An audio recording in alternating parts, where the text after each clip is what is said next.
Bang Toga, melihat kasus Nikmir nih yang masih berkelanjutan, dari abang sendiri melihatnya seperti apa sih Bang, Nikita sama Fadel? Kalau terkait Nikita Mirzani dengan Fadel yang sudah laporannya jalan di Polres Jakarta Selatan, sebenarnya ini kita sangat menyayangkan dari pihak Polres Jakarta Selatan. Karena pihak Polres Jakarta Selatan tidak juga menetapkan satu permasalahan hukum sehingga adanya kepastian hukum atas laporan dari Nikita Mirzani kepada seseorang yang bernama Fadel. Nah ini kan Fadel udah lama diperiksa, belum ada pemanggilan lagi. Ini Nah, melihatnya seperti apa? itu yang tadi saya bilang tadi, disinilah pihak polisi, yaitu dalam hal ini Polres Jakarta Selatan, terlalu tidak ada untuk melakukan upaya paksa law enforcement.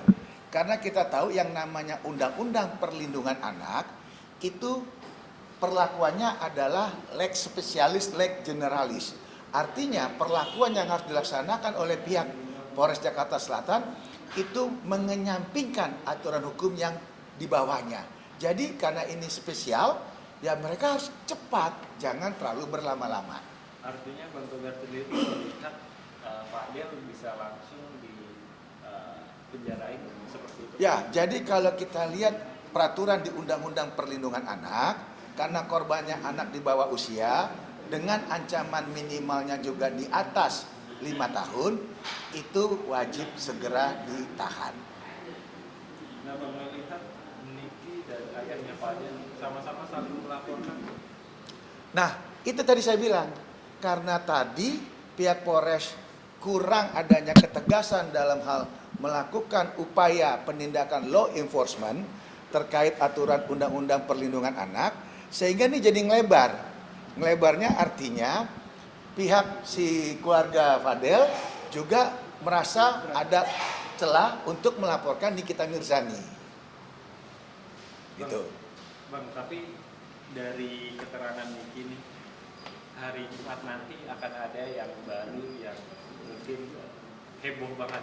Nah, ini kan ada kelihatannya Fadel langsung di ini. Dari abang sendiri melihat hal yang serupa atau seperti apa? Kalau saya lihat memang itu harus terjadi.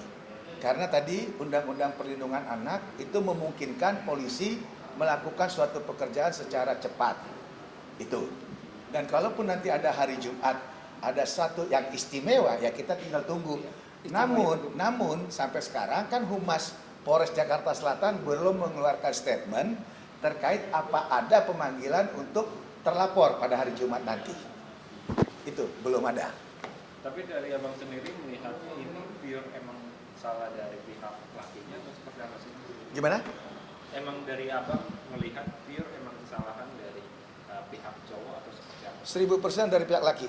Karena kenapa ini Undang-Undang Perlindungan Anak? Sekali lagi, Undang-Undang Perlindungan Anak, apapun diplomasi kita, apapun statement kita, apapun dalil-dalil yang kita masukkan, itu tetap melanggar aturan hukum yang berlaku.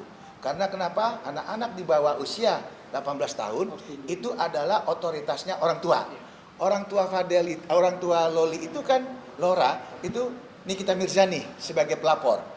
Jadi yang punya domain itu adalah orang tuanya Loli atau Lora. Bang, mungkin apa bang yang perlu lo tegaskan melihat kasus ini? Segera ditetapkan, segera dipastikan hukum ini harus tegak setegak-tegaknya. Jangan malah diintervensi. Bahkan yang saya membuat ironis, bisa-bisanya seorang terlapor itu joget-joget di kantor polisi. Waduh, ini menurut saya ini sangat-sangat keterlaluan. Sehebat apa seorang warga negara yang dalam keadaan terlapor, yang diduga melakukan suatu perbuatan pidana Undang-Undang Perlindungan Anak, bisa joget di kantor polisi Jakarta Selatan. Saya nggak habis pikir, kok bisa seperti itu kantor polisi, luar biasa. Bahkan pengacaranya dengan tim-timnya itu pakai 11 orang, ya, dengan itu bikin kayak panggung podium. Itu juga kita nggak melihat, nggak ada wibawanya. Kita lihat kantor polisi seperti itu dibuatnya. Juga dari pihak Fadil sendiri katanya melaporkan ke pihak Komnas Perempuan, Komnas HAM akan ada melaporkan kita terkait anaknya dicontohkan seperti apa itu? Jadi tadi saya bilang ini adalah kausalitas. Kalau pidana itu kausalitas, hubungan hukum, alas hukum. Alas hukumnya itu adalah otoritasnya Niki. Niki itu adalah orang tuanya si anak tersebut. Jadi mau saya, mau dia, mau kamu, mau siapapun tidak ada hak atau tidak ada kapasitas mau laporin penelantaran. Itu jelas tidak ada di aturan hukum. Berarti yang wajib melapor itu hanya orang tuanya. Hanya orang tua karena otoritas penuh. Anak itu masih di bawah 18 tahun. Jadi udahlah statement-statement yang ngawur-ngawur itu hanya kalau mobil mengutip lagu hanya menghitung hari itu. Sudahlah, kalau saran saya fokus ke kasus Undang-Undang Perlindungan Anak. Jangan melebar kemana-mana. Apalagi alat bukti sudah banyak. Kenapa alat bukti? Salah satunya statement. Statement itu merupakan kalau pasal 184 KUHP itu adalah petunjuk. Dinyatakan bahwa orang tuanya menerima si Lora lah, beginilah Bogono. Berarti kan memang dia tahu anak itu di situ, ya kan? Harusnya kalau dia tahu si anak ini masih punya orang tua, ya balikin aja. Ngapain dirawat? Ngapain diajarin sholat? Aduh, itu nggak ada urgennya, nggak ada relevansinya itu. Itu jadi makanya saya bilang, kamu mau cerita apa aja, ini Undang-Undang Perlindungan Anak. Yang punya otoritas adalah Nikita Mirzani. Bang Niki sendiri yang terbaru kan sebelum dia minta perlindungan ke LPSK. Ini seperti apa? Nah, kalau LPSK itu kan merupakan satu sistem yang negara siapkan untuk kasus-kasus yang memang wajib attention.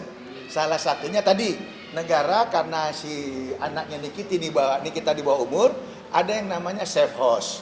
Safe house ini kan khusus anak-anak yang memang di bawah perlindungan negara. Salah satunya negara mengeluarkan instrumen namanya LPSK, Lembaga Perlindungan Saksi dan Korban. Nah, saksi dan korbannya itu kan anaknya. Ya wajar secara aturan hukum minta perlindungan ke negara. Kemana lagi dong? Niki sudah jalan yang benar membuat laporan ke polisi itu kepada alat negara. Kedua, Niki melakukan ke LPSK itu adalah aturan hukum. Yang ketiga, Niki mengikhlaskan anaknya di safe house itu adalah aturan hukum. Dan dari pihak kami juga mempertanyakan safe house itu karena kan apakah boleh disiarkan atau seperti apa gitu dari pihak pengacaranya Fadil. Nah itulah makanya tadi saya bilang, kalaupun ada statement-statement kayak gitu, coba belajar lagi aturan hukum yang berlaku agar tidak membuat pernyataan-pernyataan